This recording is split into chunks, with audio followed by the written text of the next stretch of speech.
man rammed his car directly into the police car in front of him. The police car was sent flying on impact. The two officers who witnessed this were furious on the spot, but the man wasn't the least bit afraid. He stepped forward, flashed his police badge, and barked orders at the two officers. The reason he did this was because he had hit someone with his car the night before and wanted to cover up the evidence from the previous night. The two officers were shaking with rage, but they had no choice but to bow their heads and apologize. Eventually, the windshield was replaced, but the real trouble had only just begun. Back at the police station, an emergency meeting was called. Interpol requested assistance in apprehending a suspect. As soon as the photo was shown, the man froze because this was the very person he had hit the night before. Only then did he regret his actions. He could have called the police and even earned a promotion, but now he had no choice but to pretend he knew nothing. Just as the squad was preparing for a raid, he suddenly blurted out, "He's not here." Everyone turned to look at him. The atmosphere shifted instantly. He quickly backtracked and forced a cover-up. The operation began. Sure enough, the house was empty, just as everyone was about to call it off.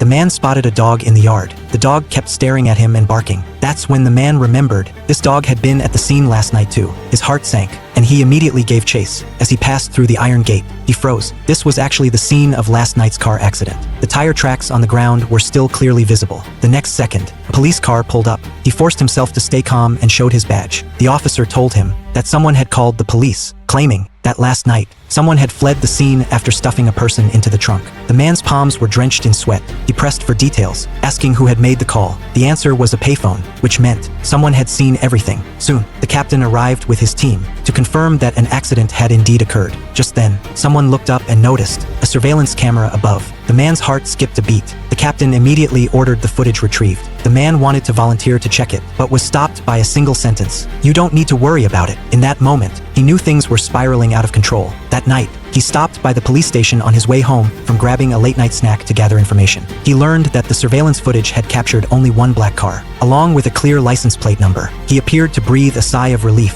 but as he turned to leave, he headed back to the parking lot. He stared at his own license plate, his expression completely transformed. The next second, he grabbed a tool, prepared to erase the last piece of evidence with his own hands. But what he didn't know was that the only thing watching him might not have been the surveillance camera, but rather the person who made that call from the payphone.